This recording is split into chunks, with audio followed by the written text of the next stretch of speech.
right, so the issue tonight is one of the most hotly debated in wine. Do wine scores, and for that matter, wine critics, still matter? Do you buy your wines based on a score, maybe on a shelf slip or something you read in a newspaper, magazine, or online?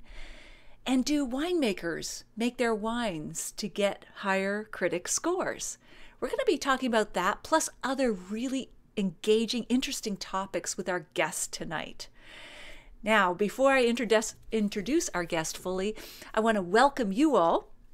I'm Natalie MacLean, editor of Canada's largest wine review site at nataliemaclean.com, and we gather here every Sunday at 6 p.m. Eastern, Toronto, New York time, to talk to the most interesting people in the world of wine. Now, I would love to hear from you. Where are you logging in from tonight? Maybe you can post in the comments where you are. And hello, Neil Phillips. Looking forward to tonight's discussion. The point scale is a marketing dream now. Alan is here from Ottawa. Neil's in Toronto. So yes, I want to hear from you folks too. Your questions, your comments. It's a really hotly debated topic in the world of wine. And I am so looking forward to discussing it with our guest tonight. And just a few housekeeping things. If you do want to take your wine learning to your wine education to the next level, join me on an online video wine class at nataliemaclean.com/pro. And you know you're going to enjoy this video, so take a moment right now to share it, even if you're watching the replay. And you just hit that share button and let your friends and followers know why you think they'd be interested in this video. As you know, at the end of every conversation, I draw for a winner.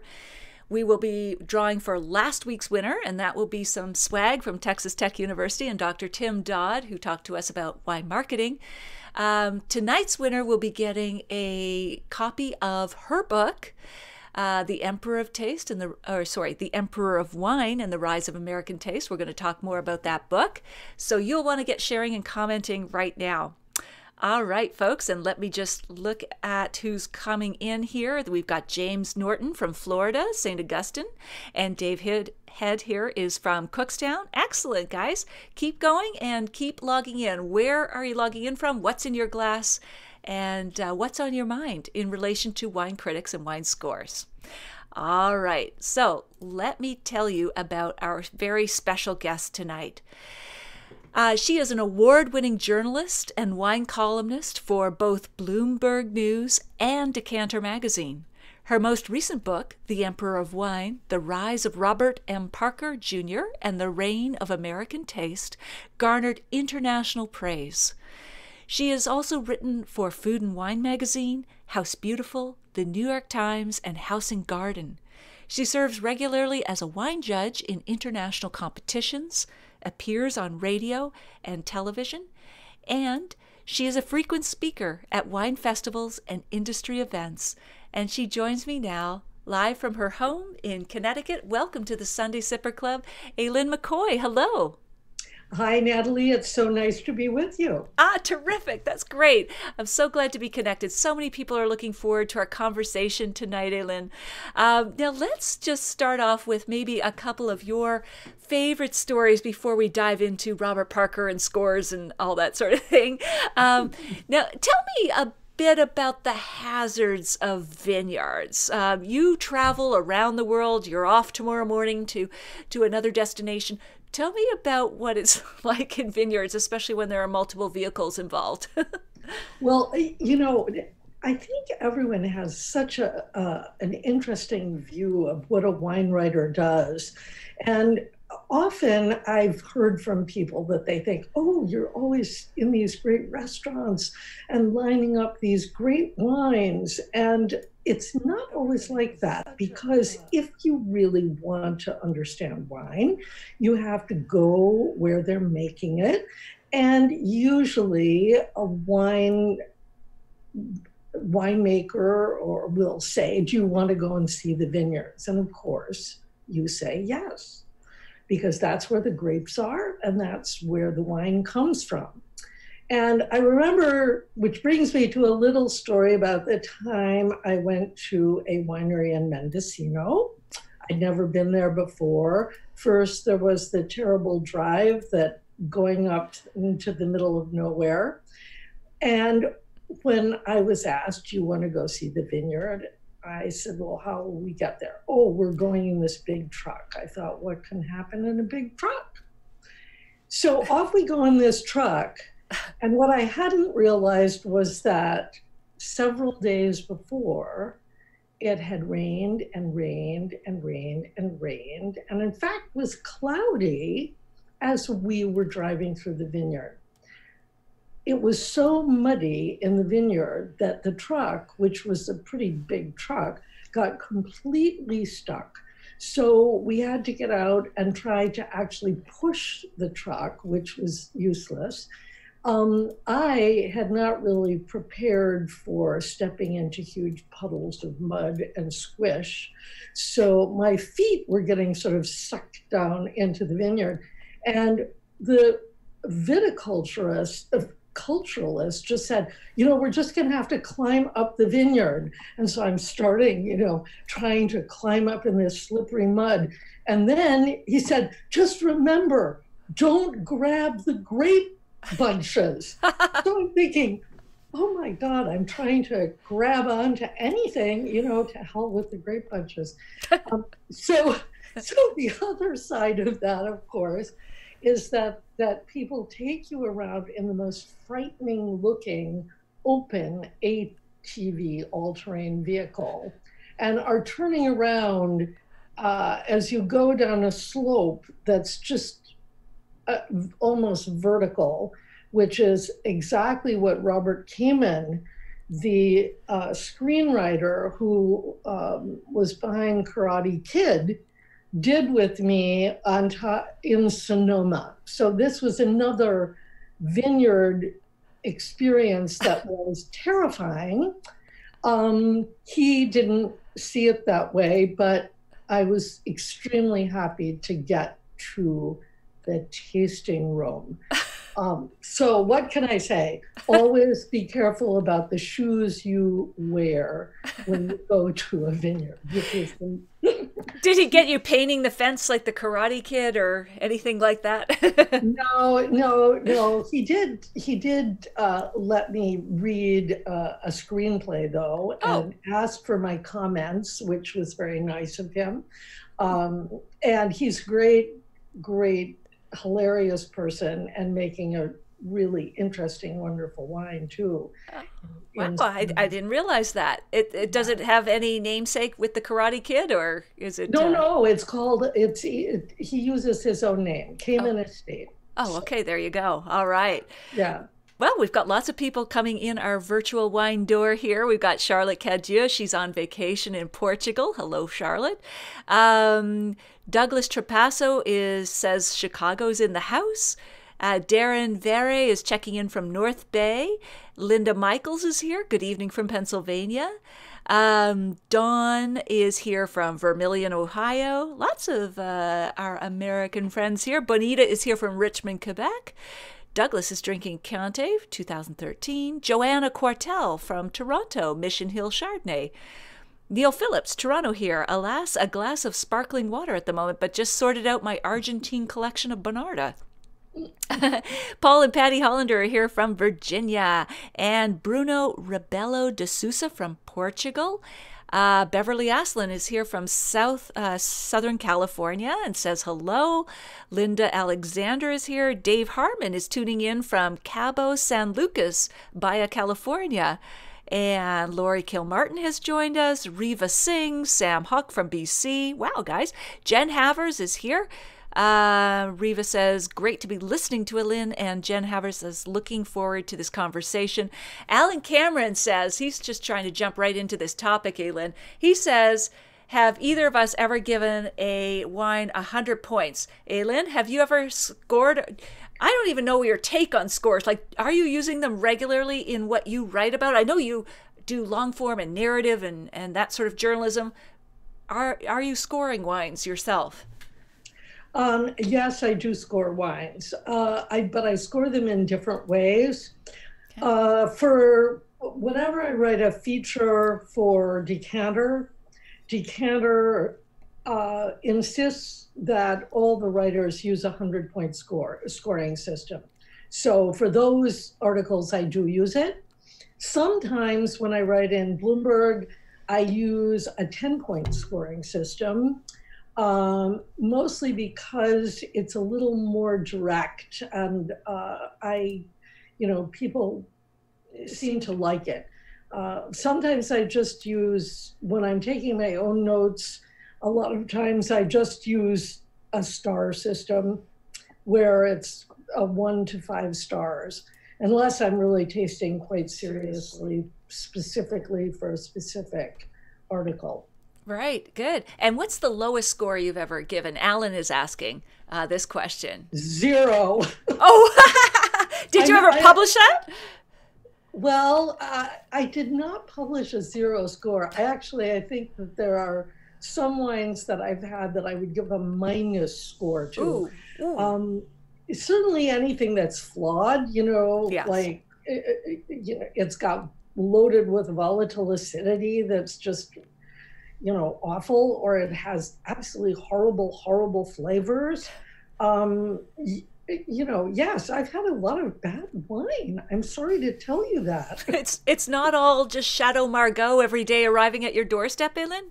No, I'm sorry. It's not all Chateau Margaux. And in fact, I think one of my very fun things in which I believe I did use a scoring system was when Bloomberg said, Aileen, would you be willing to do this? Excuse me.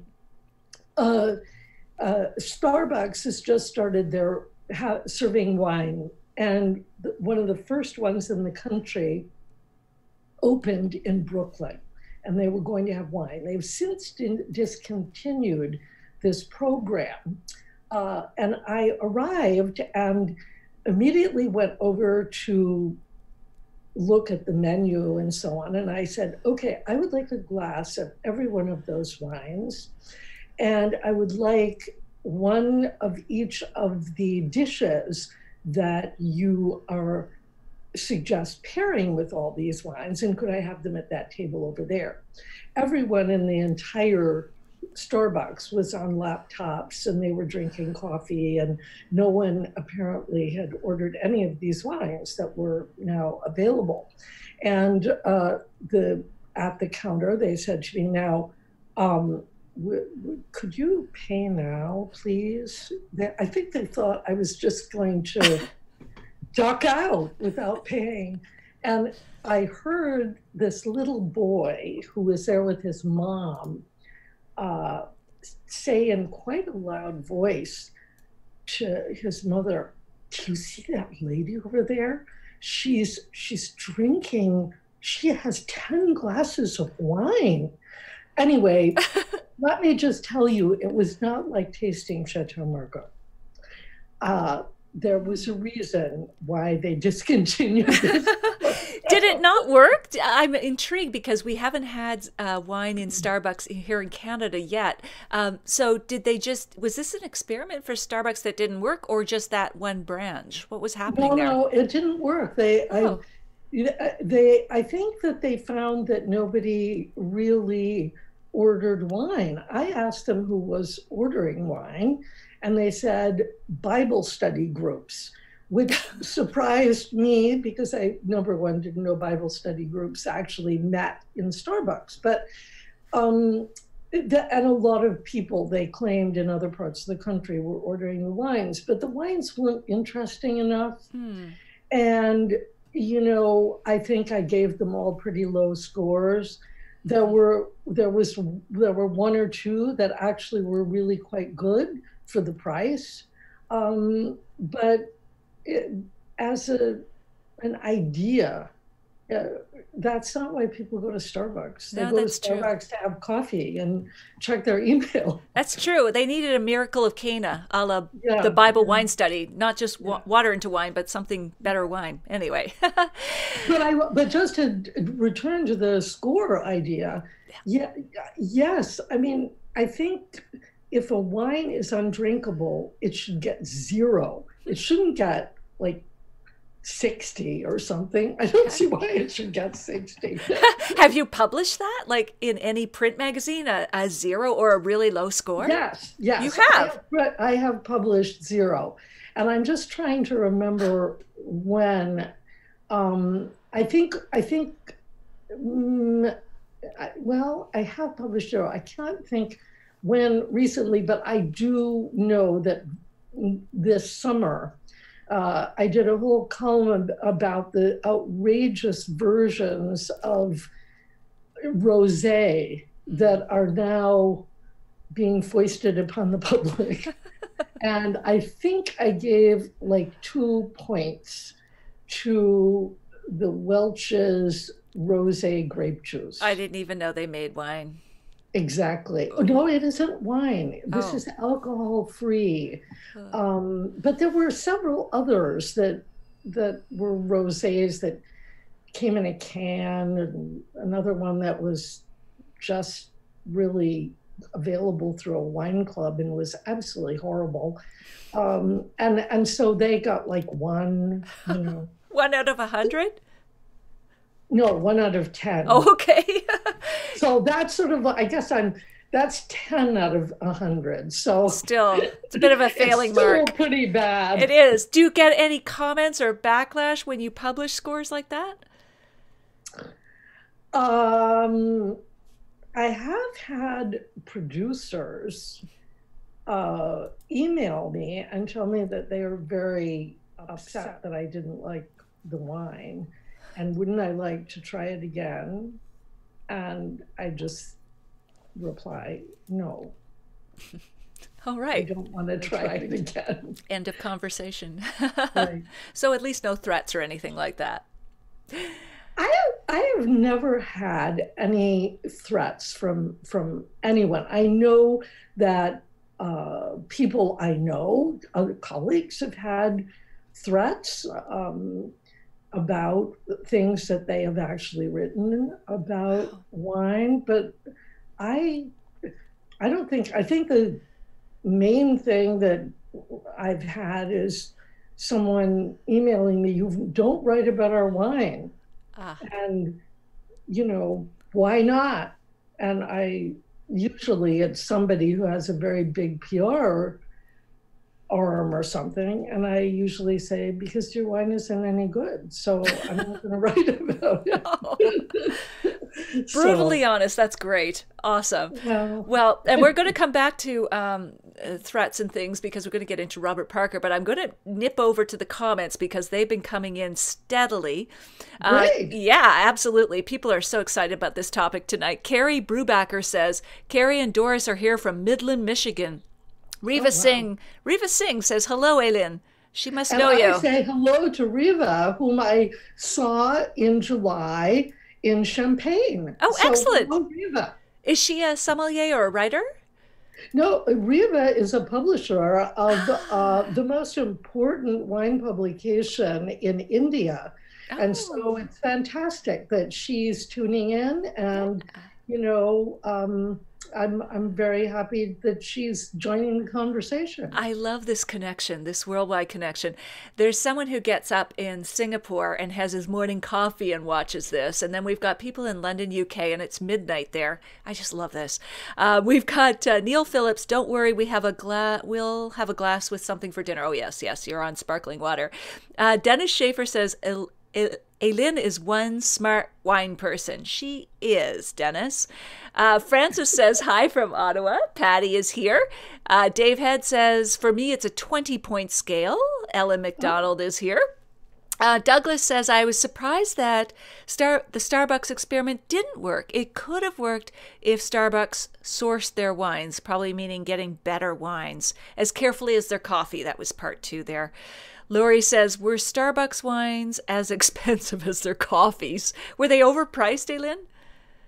I think most of them were overpriced in the sense that what everybody has to realize is that when you get wine by the glass, it's not, the idea is to make back in 1 or 2 glasses the price of the entire bottle. So for the quality of wine that they were offering, I feel that most of the wines were overpriced. There were one or two, however, that were more expensive wines. That there was a Justin Vineyards Cabernet, as I recall, that was actually quite a nice wine and was a very good price considering how expensive the wine is. Right, that's from Paso Robles, the Isosceles. Yeah, from Paso Robles. Yes, it wasn't the Isosceles. No, of course. But I think that you know, I've forgotten which caller it was that said it's surprising it didn't work. In some ways, I think they were trying to capitalize on, you know, the sort of 5 to 8 time period, 5 p.m. to 8 p.m. when people are on their way home. Yes. And they maybe don't think of stopping into Starbucks for a coffee, but trying to get more people to come into Starbucks in certain markets. I wasn't against the idea. I actually think it's great, in the same way I think it's great that Walmart has started their own line of wines, which are really, I was impressed. They're not expensive. You know, they're something like $10 to $16 a bottle. And they have real character, most of them, for that price range. And when you have places like Target and Walmart and Trader Joe's having all these wines, you know, this is a good thing. Yeah. You want people to drink more wine and get to know wine, and this is a way that they can feel comfortable. Absolutely. No, good point. But Patty says she's going to stick with coffee at the coffee shop, so that's all right. Dave Harmon out in California says, Aileen, what is your favorite type of wine? You know, people love to ask this question. I know. And I'm very, very sympathetic to that. I would like to say, though, that I really like all kinds of wines. I think it depends very much on what I'm doing. And if I'm on a picnic on a boat, I don't want to drink Chateau Lafite. I want to have something that's really crisp and fabulous. But that being said, you know, if I were going to pick my last glass of wine ever, it would absolutely be a Burgundy, and as expensive as I was able to afford. I love that answer. That's terrific. And I am going to, this is just whizzing by, so I'm going to take a mini break here and ask you, if you're enjoying this video, folks, please take a moment to share it with your friends and followers and let them know why. Because it's a great conversation, but also at the end of each evening, I always draw for a winner based on who shared the video from last week. So you have a whole week to do this. Tonight we'll be drawing for some swag from Texas Tech University and Dr. Tim Dodd. Next week it will be a copy of Aileen's book about Robert Parker, which we're going to get to momentarily. We've got lots of hearts and thumbs up. And again, if you want to take your wine knowledge to the next level, join me for an online wine video course at nataliemaclean.com/pro. All right. So we've got more comments coming in here, Aileen. I'm just going to go over here. Sam Hawk teaches wine classes in Vancouver, BC, and he says, as a wine writer and judge, my answer to your question is, of course, yes and no. When judging a competition, I'm tasked with evaluating wines, presenting and selecting those that are best. And yes, some wines are better than others. On the other hand, too many people get too focused on scores and miss out on some lovely wines. A lovely rosé on a great day with the right person is the perfect wine.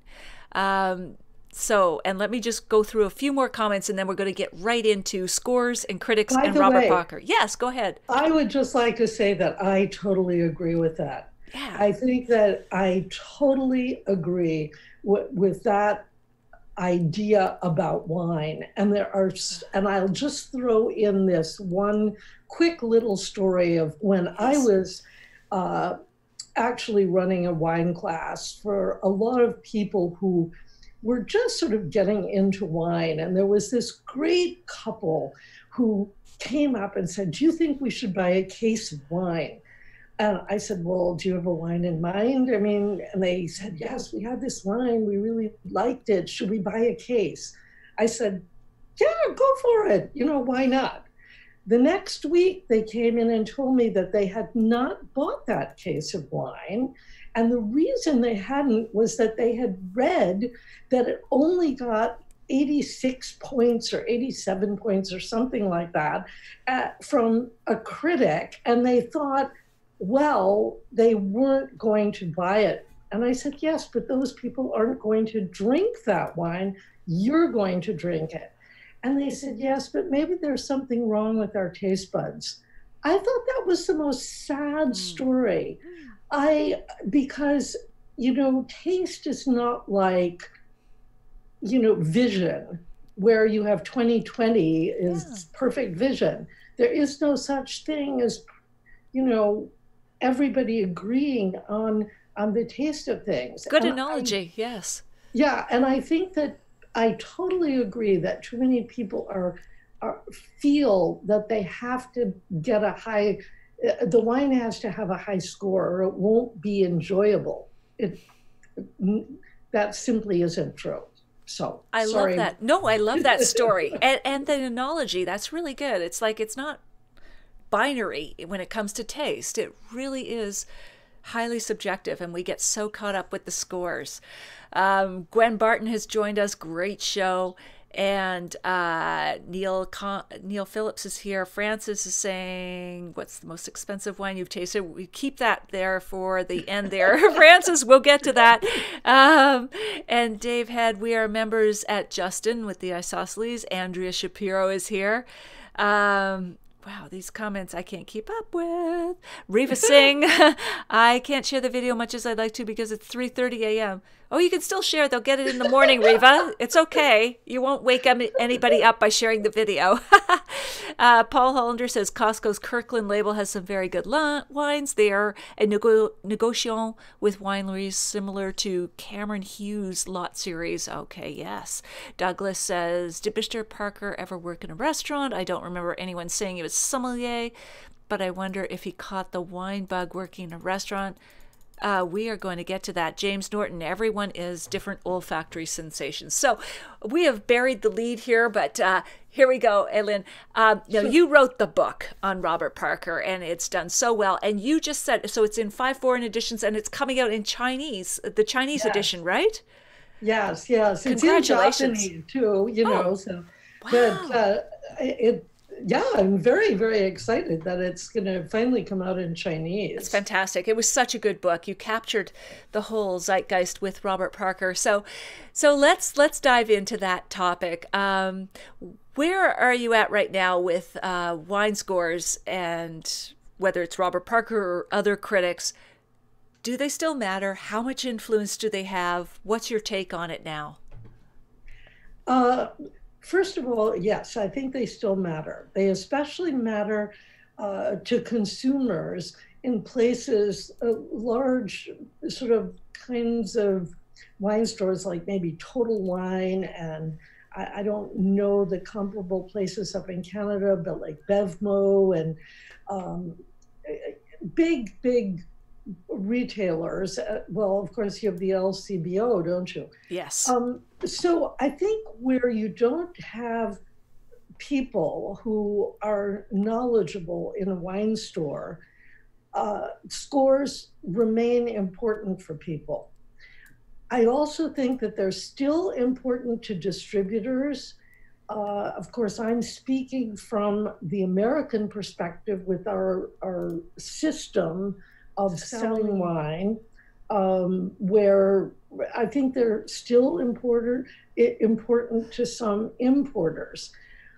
I think they're still important to some winemakers. But I think fewer people are actually interested in the scores because so many people have scores now that whoever is posting them is posting the highest score. They're not, if someone gives a wine 87 points and somebody else gives it 98 points, you can be sure that the score that's going to be posted in the retailer next to the wine is going to be the 98 score. I think that there are a few reasons why they're less important. Number one, younger people are less impressed by scores. Why is that? I think it's because they're more conversant with sharing information about what they're drinking with their friends, and they would rather hear what their friends are drinking that they like and take a chance on that. And I also think it's because there are all sorts of things like Vivino now and sites where people are talking about wines that they like in ways that are more consumer. They're consumers recommending to other consumers. So I think there's a lot of that that's made scores like the 100-point system less relevant. I think when people are buying a very expensive wine or a very expensive wine for themselves, that they're more likely to look at someone's professional scores. Sure, they're doing their due diligence like you would invest in a company. Right. You're investing in the bottle, you want to know the background. Right. If you're going to spend $100 on a bottle or $50 on a bottle, you want a little reassurance that what's in that bottle is going to be pleasing to you. I think the other thing is that sommeliers have become more important as recommenders of wine, and most sommeliers want you to think that they are, that their recommendations matter. And I think they're much less likely to be using scores when they're talking to you in a restaurant. They're not going to say, and I would give this wine 95 points. Most sommeliers want to tell you a little story. They want to engage you. They don't want to just use a number like that. So I think those are reasons. And I also think there are a lot more, except with the LCBO, there are a lot more passionate retailers who have their own ideas and just say, no, we're not going to give somebody else's scores. We want people to talk to us. We want them to ask us for a recommendation. Yeah, and even in the LCBO, not that I'm here to defend them, but they have staff picks and they're trying to localize it a bit in terms of, that sort of thing. But when we think about all the folks on social media, blogs, chat, etc., there seems such a clamor of voices and demand for our attention. Are they really making a difference? Like, is it truly drowning out the traditional critic? Should we be going? I mean, where do you net out between the traditional critic and their influence and all of this new voice, chatter, etc. on social media? Oh, wow. This is like a topic we could go on for hours. But yes. I'll be as quick as I can. First of all, I think that what we don't have anymore is one or two voices. And the thing that made Parker so powerful and so important in the wine world and made his scores so important was that he could actually move markets. If he gave a wine 100 points or 98 points, that wine sold out. So that is not really happening with other people, other professionals scoring wines.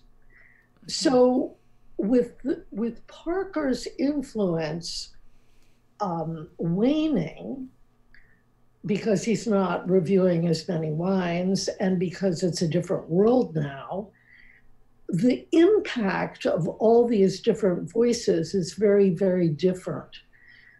I think people turn to them for different kinds of things. If you want news, you're going to turn to certain kinds of sites. If you want recommendations, you might turn to professionals in one way or another. I think experts are still important. But also, if you just want to engage about wine and you want to hear what other people are drinking, then you join something like Vivino, or, where you can check the wine you're drinking. You can just use a way of identifying the label on your bottle of something you're drinking and get access to other people's ideas about why they're drinking that, whether they liked it or not. That's quite instant. You can't do that with some kind of expert. No, you can't. Yeah, so there's a kind of immediate response. You can get immediate information. Which I would think would be relevant when you want a good bottle of wine. You want it now. You're out there shopping for your dinner party or whatever. You don't need to have it 2 weeks from now land on your doorstep. You want the information right now. Right. I mean, and I think also that's the other thing, that people are using some of these things like these apps like Vivino. They're using it when they go into a restaurant and you're looking at the wine list, and as usual, it has so many wines on the list that you feel like, oh my God, I better pick something I already know. I mean, what I would say is, before you go to the app, why not talk to the wine person in the restaurant, which is what I always do, and ask them what they think is an interesting pick. But a lot of people are too shy to do that, and so they, take their smartphone and they take a photo of the wine list. And there are apps for this that will tell you, oh, this one is interesting, this one isn't. So I think people are using expertise and using all these different ways of getting information in very different ways and for different purposes. Absolutely, Elaine. And here in Canada, just mentioning, I have an app as well that scans the barcode, scans the label, and it uses GPS and real-time inventory to tell you not only, which wines are popular or get the highest scores, but where they are in the liquor store closest to you. So you don't have to drive 3,000 miles to whatever, Ohio, to find the bottle. But I think it's that melding of old world expertise and new world technology that hits the sweet spot when you can offer that, in a mobile app or social media share or whatever. So I love that point. I'm losing track of all our comments here. Heather Proctor is here from Guelph. And Neil Phillips says, I think they're important amongst wines. I also need to know the scoring of the reviewer. You get to know the, critics like you do film critics. That makes sense. Absolutely. Absolutely. Yeah. I totally agree with that. And in fact, you come to know the biases of every critic if you follow them. Yes. And you know what kinds of wines they like, and you can match your own palate against what kinds of wines a particular critic likes or doesn't like. Yeah. And gauge for yourself whether you agree with them or not. And furthermore, you also discover, I think, that which are the critics that you really want to follow. Yes. You may decide you don't want to follow one particular person or another particular person. Instead, you find that your palate jibes most with someone. But I also want to just quickly say one other thing here, which is the other thing that I think is really great about a lot of wine writing today is that it's not about scores. And I would say that one of the things that I was trying to do with my book about Robert Parker was bring wine in, show how wine fits into our society, and how it reflects all sorts of things about the way we live, not just what the taste of the wine is like because you want to go out and buy a bottle, but also see wine in the wine world as part of our world, a bigger world. In the same way you think about a book about banking is not just about how to go open an account or how to invest, but is telling you stories about that whole world so you can understand it in a deeper way. And I think that there have been some very interesting, that's what I was trying to do with my book. Yes. And I think that there are more and more interesting books that are really, really well written, that are telling really compelling stories about the world of wine.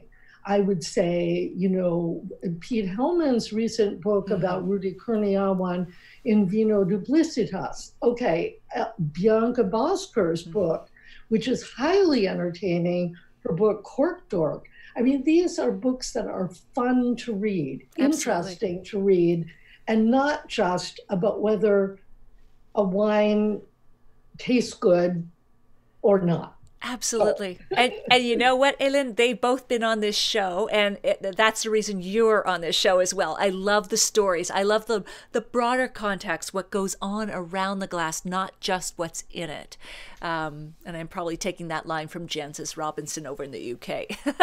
Right. So Laurie Kilmartin says, I know the LCBO, when looking to bring in new wines, place a lot of value on reviews and scores. They don't taste every wine that's submitted, and the first go-round for selection is based on awards, scores, etc. that the wine received. Absolutely, Laurie.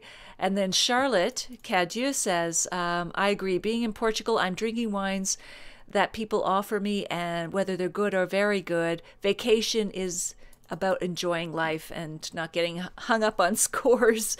Gwen Barton says, if you find a reviewer whose taste aligns with yours, their scores are helpful. That's what I've always found. Like, it's what do they mean by an 89 versus a 92? You need to know the exchange rate on the score, so to speak. Like, what is it they mean? Neil Phillips says, I also appreciate the perspective of a knowledgeable critic reviewer versus the masses. And Anne-Marie Chivers has joined. Hello. And let me just scroll down before I miss you guys. Mike Welling, what percentage of all wines out there are actually rated with a score? Is it all of them? Or if now, how are wines getting selected for rating? So, Elin, you must get a lot of samples sent to you. Like, I mean, how do you pick? And are you going to events? I mean, how do you choose? Okay, so because I write for Bloomberg, I cover like wines of the world, which is a big, a huge, massive number of wines. How do I choose what I'm going to review? Wow. Well, first of all, I go to a lot of portfolio tastings of importers and distributors in New York. I get a flood of samples. And in fact, when I have told some people, you know, I'm never going to review these wines because they're not the kinds of wines that my core readers are interested in, they insist on just sending them to me anyway. And so those wines are contributed to things like a dinner to raise money for literacy efforts. I do travel a lot and taste a lot of wines that way. I would guess I taste somewhere between 4,000 and 6,000 wines a year. How do I recommend them? Wow. Usually I have a a lot of ideas in mind of something that I want to write about. Like one of my upcoming columns on Bloomberg is going to be about really good Italian sparkling wines that are not Prosecco. And so for that, I got started by going to an event where I tasted a bunch of Italian sparkling wines that weren't Prosecco. And I thought, wow, these are really good. I should write something about this. And so I went through all my samples and I gathered all the ones that had to do with any kind of Italian sparkling wine. I lined them all up. I tasted them blind.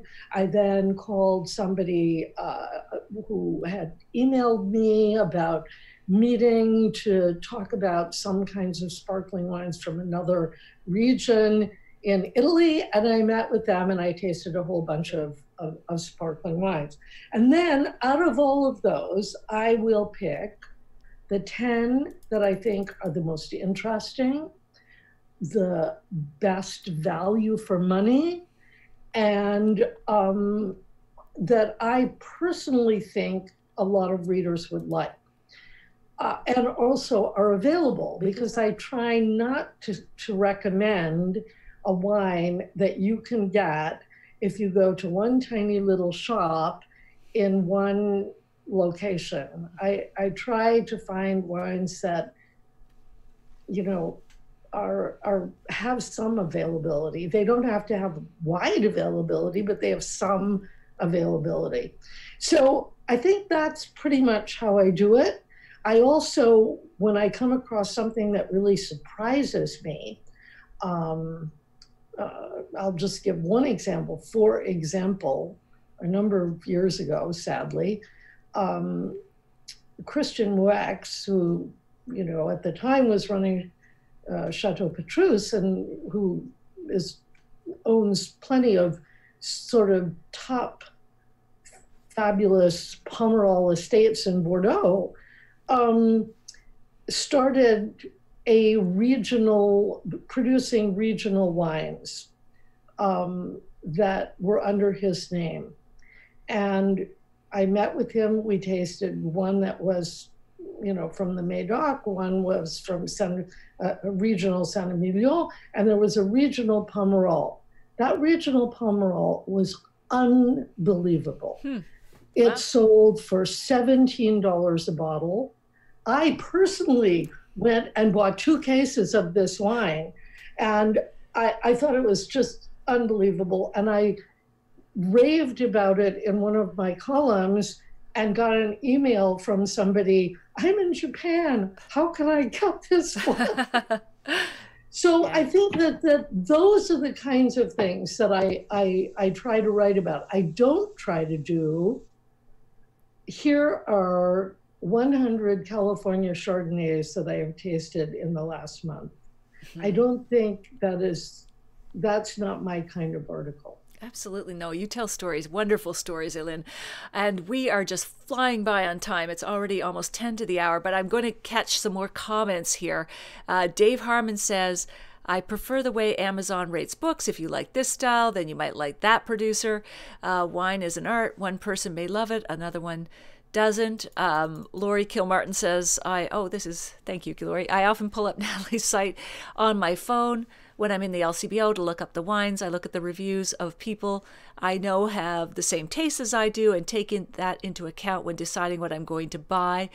Corey Brubaker, we are big app users, and James Norton says, I always ask for a taste. I'll try it and see if I like it. Oh my goodness, guys, we're going to have to come back into here. Sam Huck says, in the beginning, I included my 20-point scores with my reviews, but then felt I needed to explain that to people who are used to the 100-point scores. Instead of converting to that system, I simply would simplify it by limiting it to 3 gold medal options, bronze, silver, or gold.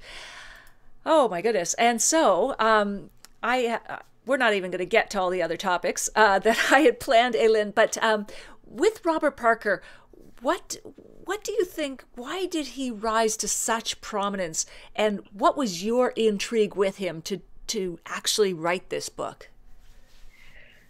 Well, first of all, I should say that I did, as when I was the editor in charge of wine, the wine editor at Food and Wine magazine, I actually gave Robert Parker his first assignment for a national magazine. His newsletter, of course, was out at the time, but he hadn't written anything for any other publication. So I knew him. I'd known him for a long time, although we were more acquaintances than friends. I I became more and more intrigued by the whole aspect of power that Parker had over the wine world. And I'm just saying how I came to write this book. And I really decided to write this book when I was in Sicily. And I was in a small town at a small winery where the winemaker was on his second vintage. And right in front of, very proudly displayed on the table in the tasting room when I walked in, was Robert Parker's Wine Advocate newsletter, open to the page that showed this gentleman's wine. It happened to be Morgante, but the Morgante wine had gotten a very high score, even though it was only his second vintage. And this winemaker, who couldn't speak any English really, just pointed to the score of this newsletter and just went, Parker 94. And I thought, I'm in the middle of Sicily in this town, and here is this guy who can't speak English bragging to me about that he has this score. As a result of the score, he also was picked up by the wine, Morgante, was picked up by an importer and distributor in New York and had great sales in the US. That would not have been possible without Robert Parker. In other words, somebody who started out, was on their second vintage, would have had to prove themselves before some importer finally discovered them and decided to do something like bring them into the US. So Parker could put this spotlight on people and really allow those people to sell wines without going through that long period of trying to get their wines recognized. It could be overnight. So that really intrigued me. The whole thinking about that, I thought, this is really a fantastic story.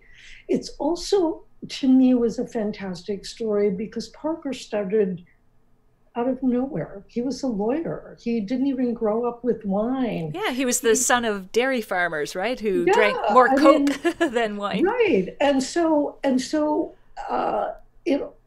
he educated himself. He didn't say to himself the way I think a European would have, oh my goodness, I didn't really grow up with this. I can't pronounce upon this. He was very American. He said, yes, I can teach myself about this. I can learn about it. And, I'm indignant that people are being charged a lot of money for a wine that isn't very good. I'm going to, tell people about this. And the fact that he was able to start doing this, he didn't have any idea that he was going to become as powerful as he did at the beginning. He wanted to be able to taste a lot of wine and, make some money doing it so he didn't have to be a lawyer anymore. Absolutely. And it's very American in the best sense. going up, pulling yourself up from your bootstraps, Yeah. just deciding to do it. But also, he was like the Ralph Nader of wine. He was literally a consumer advocate for wine, which is kind of, I think, where he might have gotten some of the inspiration for his newsletter name. Well, yes, absolutely. I think you're completely right about that. And I think the thing that was so interesting was the progression. You know, first of all, what happened was that people like retailers and importers discovered that with one of his numbers, people who hadn't even heard of Parker saw Parker 98. They thought, oh, wow, I guess that sounds good, 98 points, must be a good wine. So retailers did so much promotion for him by putting these numbers up on shelves and also in advertisements that they took out in huge page ads in the New York Times. They would have, all our best Bordeaux's rated by Parker, and people would be saying, who is Parker? So I think that then it got to the point where when people realized if you get a high score from Parker, you're going to sell out all your wine. It was only a matter of time before people said, I'm going to try to make my wine a little fruitier, maybe a little richer. I know he likes texture. I'll make my wine a little more like that so that I can be sure I'll get a high score. So I think that kind of trajectory, sort of promoted him and promoted these scores and made him powerful. And so I thought that story of how all of this happened was a great illustration of all sorts of things. Mm-hmm. Mm-hmm. One of my favorite comments from a review of my book was that it was a story about power and how you get power and how you keep power. And I think it's very illustrative of that. I actually was very happy at that review because I felt that at the bottom, that was what my book was about. Yeah, the bigger theme. And a bigger theme. Yes, there was not the just theme wine. of power, not just wine, mm-hmm. but also I felt that it was very American. The kind of story that people like in America. Yes. Somebody comes out of nowhere. They rags to riches, like an E.L. Doctorow story, like Ellis Island to fame. Yes. I mean, this is an American mythos, if you will. Mm-hmm. The idea that you can come out of nowhere and by sheer dint of hard work and smarts and all these things, you can triumph. And somehow Parker's story, I think, resonated with a lot of people. He himself liked to talk about himself like the Lone Ranger. Right, like cowboy stories. Yeah. Absolutely. That's American as all get out, right? Yeah. It's the lone gunman against the bad guys or whatever. Right. I think that is part of what makes his story so resonant with people. But at the same time, what I can say is that I don't think that story can be done ever again with wine, right? Where some one individual has that kind of power. And it's partly because of all these other things we've been talking about and all the people who are commenting and saying about what they think about scores or where they like to have scores or what that it's a much bigger world now in terms of who people turn to, Absolutely. Absolutely. And I cannot believe how time is flying by. But I have to ask, did you get any reaction from Robert Parker himself on your book? Absolutely. And he was not happy. Oh. What did he say? Happy. Well, he didn't say it to me directly, he had said it to a lot of people who had called him, like, what do you think about this book, etc. And so he said, well, she got a lot of things wrong, And so I asked one reviewer who called me for a comment for that. I said, well, did you ask him, like, what is it that I got wrong? And he said, yes. And I said, and what did Parker say? He said, well, you told this story and it wasn't a true story. I said, did you read my book? Because there were several things that happened to Parker where he was sort of shown up, if you will, in a tasting or something. And I would tell the story, and then I would say, and Parker, when asked, Parker told me this never happened. So I said, that's what journalism is. You are presenting what one person says, and then you're saying the other person says it didn't happen. Now, in the two instances that Parker finally admitted, these were the only two instances in the book, that because I had done tastings with both of these people who claimed, one of them was an importer called Bob Chatterton, I was quite sure that they were correct and that Parker really didn't want anyone to tell a story where his tasting ability was at all in question. So, however, 5 years after the book came out, I had breakfast with Christian Muex, who said, I've just come from seeing Uncle Bob, which is what he called Bob Parker, and he admits that your book is fair. I had breakfast. Okay.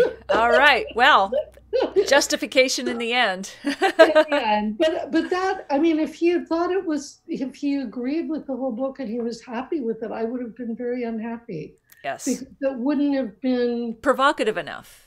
Yeah. And also it wouldn't have been true because, most people who have a book written about them wouldn't be happy unless it were written by a doting mother, quite honestly. Right. That's so true. Oh, Ailyn, like we're even over the hour now. This has been such a great conversation. Thank you so much for sharing all these insights. We've got to do part 2 sometime. This is fabulous. That would be great fun, Natalie. And I'd just like to say a thanks to all your people who have been posting comments, asking questions. Thanks really to you for listening to all of this. I've loved all your comments. Yeah. And so that's really great. So thanks for all of you for joining. Absolutely. Thank you, Ailyn. It's been a great kitchen table conversation. And we know we can buy your book on Amazon. And go to my website. And go to your website. So is it AilynMcCoy.com? Yes. Okay, there you go. We will find you. And I'm going to post this in Facebook and also back on the blog post with this post and the video. People will be able to find you easily, Ailyn. So great. I know you're flying out early in the morning. I wish you the best with that and all your future projects. And thank you so much for spending your time with us tonight. Okay, thank you. All right, take care. You too. Bye. All right, bye-bye. All right, folks, hang on because I've got some announcements to make with our winner from last week. And wow, wasn't that a great conversation? I mean, I had 3 or 4 other big topics to talk with her, apart from critics and scores. Didn't get to them. And I didn't even get to half the questions about this topic. It just carried itself, the conversation, which I absolutely love. All right. So we are looking at the winner from last week for Texas Tech University swag bag. So Dr. Tim Dodd talked to us about wine marketing secrets, and we've got t-shirts and mugs and baseball caps and whatever else he's throwing into that bag. So I'm going to announce that winner. Plus next week's guest, where are we at? We're at the 21st, the 28th of October. We are tuning in with Charles Back from South Africa, live from South Africa. He has got the best sense of humor in the wine biz. He's a winemaker. If you've heard of the labels like Goats de Rome and The Goat Father, it's Fairview Cellars. And I tend to interview writers on this show because of their powerful storytelling. But when I meet a winemaker like Charles Back, he's as good as they come, with stories, with humor, with wit, with insight, and things that we can learn and incorporate into our own wine appreciation and wine lives. Okay, so that's next week. All right, the winner. Let's see if I can press the right thing here. Nope, I never do. Nope, it's not the cop thing. Okay, here we go. There we go. Thank you, Alan Cameron. Boom. And the winner for last week is Michael Ware. W-E-H-R. He's in Michigan. Michael Ware, you are the winner. And so I'm going to connect you up with Dr. Tim Dodd, and you are going to get yourself some swag. So guys, if you want to win next week, a copy of Lynn's book is so good. You want to take a moment right now to share this video. Even if you're watching on replay, you have all this week to do this. Share the video, tell why you enjoyed it, all your comments. And of course, as always, if you want to take your wine knowledge to the next level, join me on an online free wine class on wine and food pairing at nataliemaclean.com/pro. And thank you guys. Thank you so much for spending part of your Sunday evening with me. I love this. It's the highlight of my week.